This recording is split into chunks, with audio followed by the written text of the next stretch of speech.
আমাদের যেমন ভারতকে দরকার, ভারতের কিন্তু একটি বিষয় আমাদের দরকার হয়। আমি ভারত সরকারের আমন্ত্রণে সেখানে গিয়েছিলাম।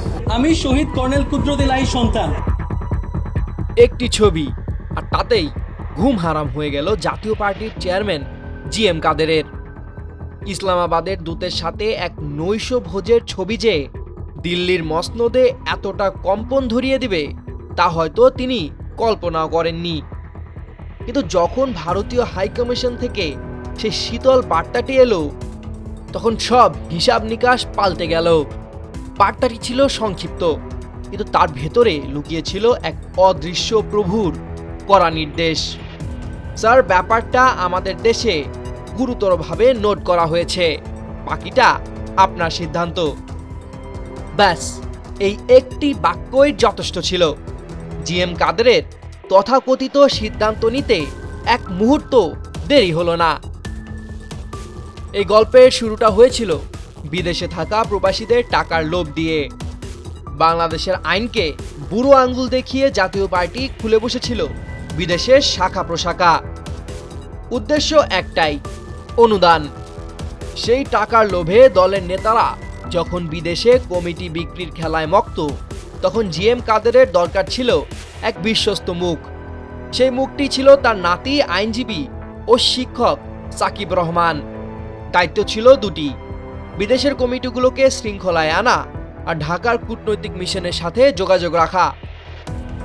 সাকিব হয়তো ভেবেছিলেন তিনি দলের সংস্কার করছেন, কিন্তু তিনি জানতেন না যে দলের সংস্কার করতে তিনি এসেছেন সেই দলের শিরদাঁড়ায় যে অন্যের কাছে বন্ধক রাখা। 2022 সালের মে মাস, পাকিস্তান হাই কমিশনারের বাসভবনে এক নৈশভোজ। সেখানে তোলা একটি ছবি কাল হয়ে দাঁড়ায় সাকিবের জন্য। ভারতীয় হাই কমিশনের রাজনৈতিক সচিবের চোখে সেই ছবি পড়তেই জ্বলে ওঠে সন্দেহের আগুন। সাথে সাথেই ফোন চলে যায় জাতীয় পার্টির চেয়ারম্যানের কাছে। এরপর যা ঘটল তা কোনো স্বাধীন দেশের রাজনৈতিক দলের চিত্রনাট্য হতে পারে না।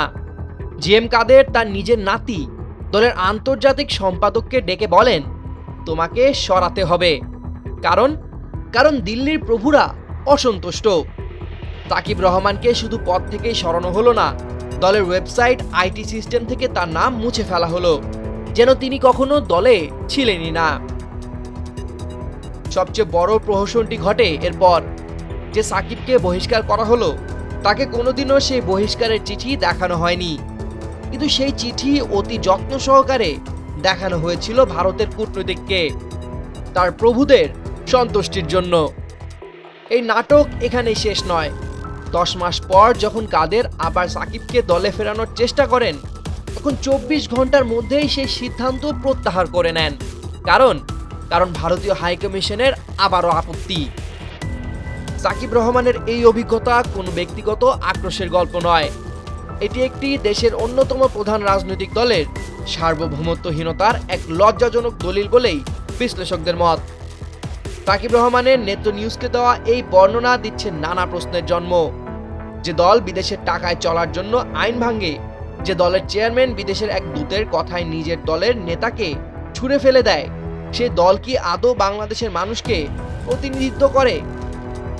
বিশ্লেষকদের মতে একজন বিদেশি কূটনীতিকের চাপে দলের একজন উচ্চ পদস্থ নেতাকে অপসারণের ঘটনাটি দলটির সার্বভৌমত্বকে ক্ষুণ্ণ করে।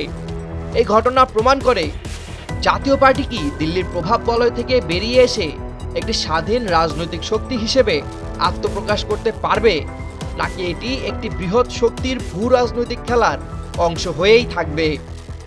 বাংলাদেশের রাজনীতিতে বিদেশি হস্তক্ষেপের এই নজির দলটির ভবিষ্যৎ এবং দেশের গণতান্ত্রিক প্রক্রিয়ার জন্য কি বার্তা বহন করে তা নিয়ে জনমনে প্রশ্ন থেকেই যায়। সামিউল জয়, 21 টেলিভিশন।